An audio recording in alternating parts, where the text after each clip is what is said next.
What is going on, everybody, and welcome back to another edition of Juggernaut Retro Reviews. And on today's episode, we are talking about Elimination Chamber 2017. So we go all the way back to February 12th, 2017. It's from Phoenix, Arizona, and it's at the Talking Stick Resort Arena. And the attendance for the show was 11,000. And this show was a brand exclusive pay-per-view.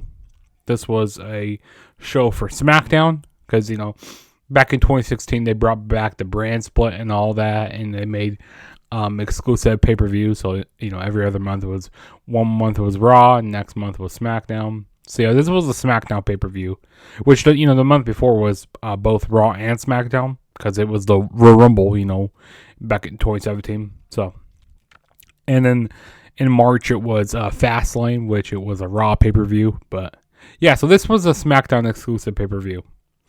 So, let's go ahead and get started with this review. So, the first match that opened up the show was Becky Lynch versus Mickie James. And this was about the time where Mickie James, she made her return to WWE. She was away for a little while. I mean, she was doing stuff on Independence, but, was she doing stuff with the NWA? I'm not exactly sure, but yeah, she was away for a little bit. She was away for a little bit. She came back as a role, as a heel and stuff. I didn't really enjoy her heel work that much. She was better as a babyface, but it kind of made sense to what character she was playing. Basically, she was telling Becky Lynch, that she is the first person that started revolution, the women's revolution, not her, back in the day. But yeah, I thought this was an alright match. I mean, nothing too crazy. Becky Lynch ended up getting the victory here by doing a roll up onto Mickie James. Yeah, I thought it was a decent match. I mean, nothing too crazy, nothing that will blow you away, but it was okay for what it was. Becky Lynch won. And then the next match we had was a handicap match. We had Apollo Crews and Kalisto going up against Dolph Ziggler. Yeah, this match was this ass backwards. So basically before the match started, we had Dolph Ziggler attack Kalisto when he was doing his entrance. So this basically became a one-on-one match between Apollo Crews and Dolph Ziggler. And really, nobody cared about this match at all. This match was just really pointless. This match was booked backwards.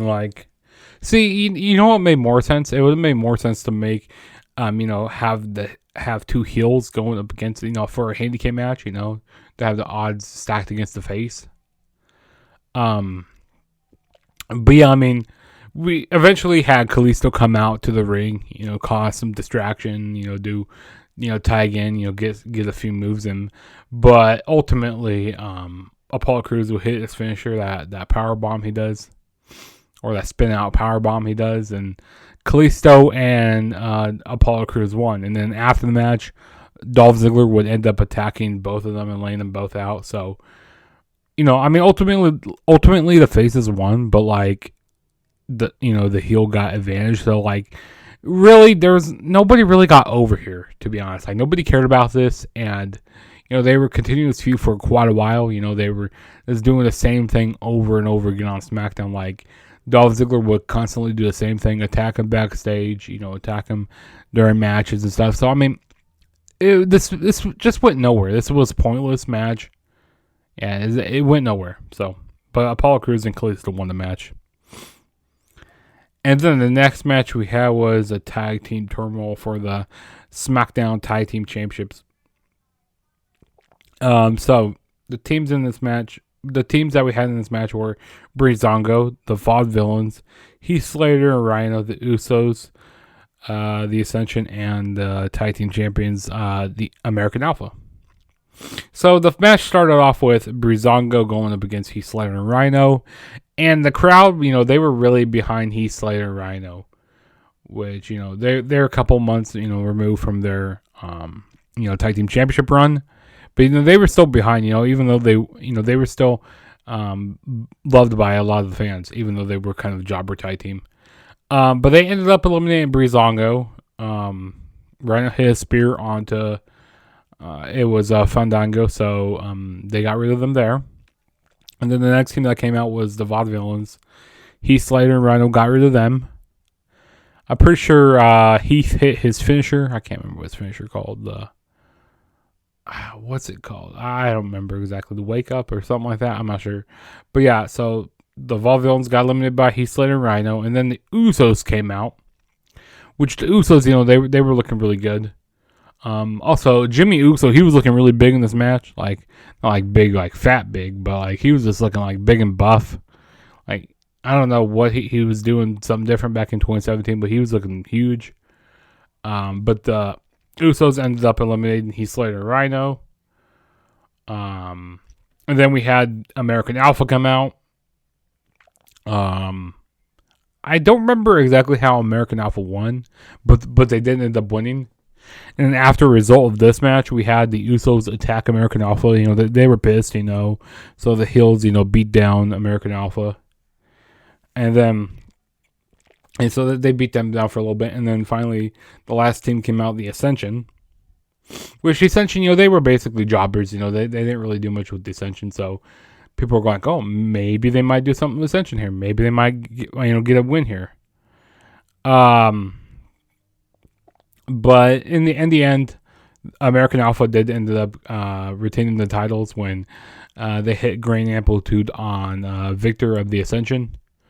This was just an average tag team match. This was just an average tag team turmoil match. None of these teams were really, teams that could actually win. The Breezango, they were kind of jobbers. They weren't doing really much of anything. Heath Slater Rhino, they weren't going to win titles. The Vaudevillains, they weren't going to do anything. Only the teams that made sense were the Usos and American Alpha. And the Ascension, they ruined the Ascension so much. Like, there was no way that they were going to win. But there was a slight chance, after the Usos attacked American Alpha, there was a slight chance they could win. But, yeah, this match, it was okay for what it was. Nothing too crazy. And then the next match we had was Natalya going up against Nikki Bella. This match was better than I expected. Also, I want to make a quick note.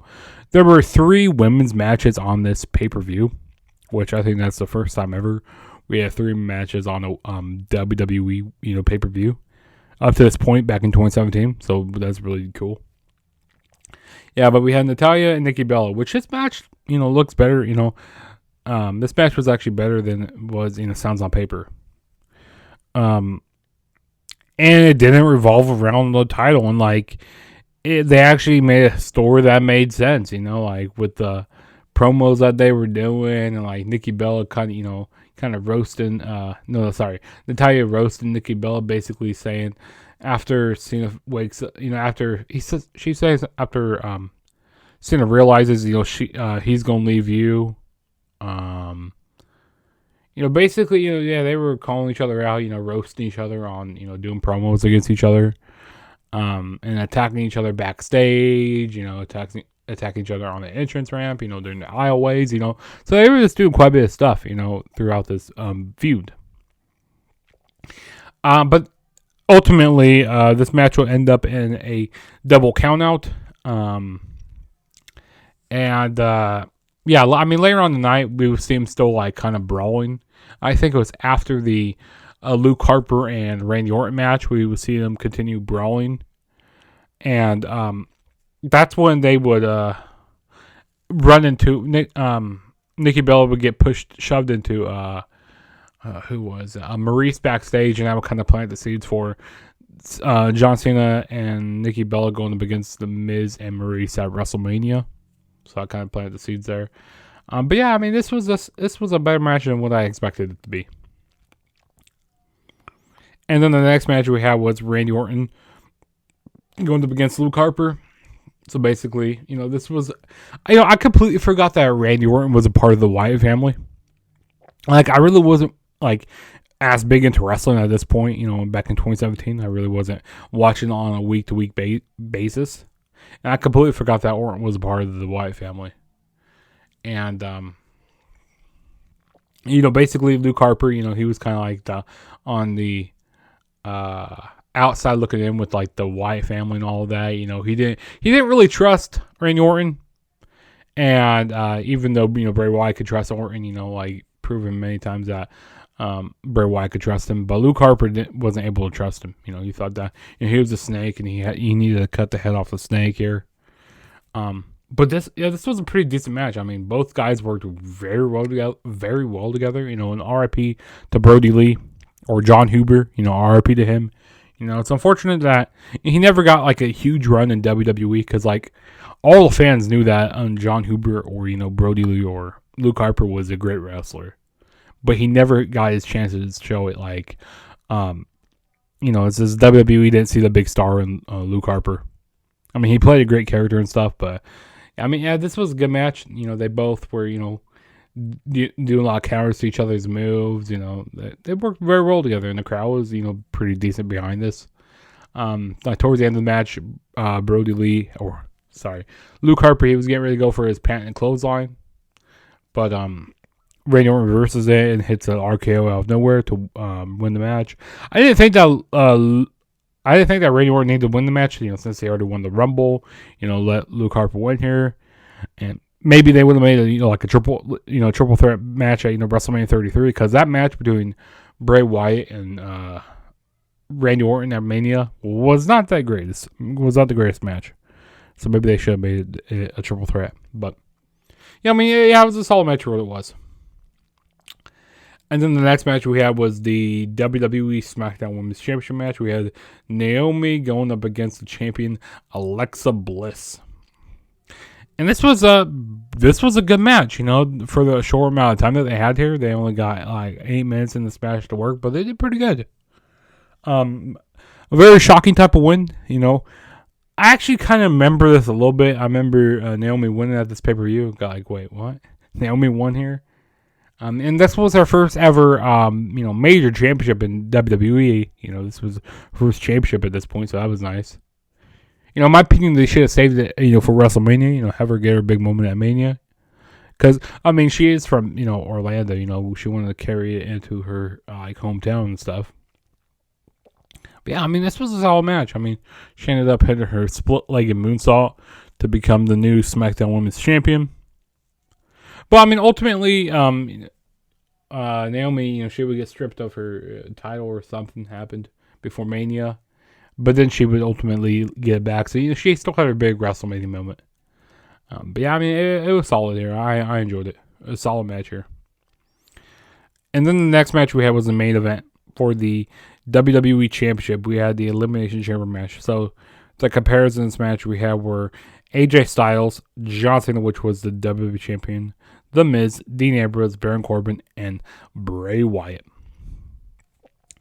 And also, I want to add before I, go dive deep into this Elimination Chamber match review. So this was when they debuted the new, the new and improved Elimination Chamber. And people, there were mixed feelings on what people thought about this chamber. People thought, it was too, pussified, or it was too weak, too safe and stuff. But apparently, with the old chamber, they couldn't, fit into some arenas, or there were certain things that they couldn't do with the old chamber. And it allowed these wrestlers to do more spots in this new chamber, and it looked pretty cool. It looked really innovative, and very futuristic, and look more modern and stuff. That's what I'm looking for. But yeah, so the match starts out with AJ Styles and John Cena starting off the match. You can't get better, starting that match out that way. That's some great stuff. And then next, it was Dean Ambrose who came out. So, kind of go back into that No Mercy pay-per-view that they had like in 2016 where they had that triple threat. So kind of, shades of that pay-per-view. So we had them three squaring off for a little bit. And then number 3, and then the next person who came out was, I'm pretty sure it was Bray Wyatt was the next person to come out. Yeah, Bray Wyatt was number 4 to come out. Right? Yeah, and then the number 5 was Baron Corbin. He came out. He was wrecking everybody, hitting everybody with end of days, throughout this match. What else happened? Also, I like how Dean Ambrose, he did a nice elbow drop off the top of a pod. That was pretty cool. So like you could stand, in this Elimination Chamber, you could stand up more on the pod, and you could do more.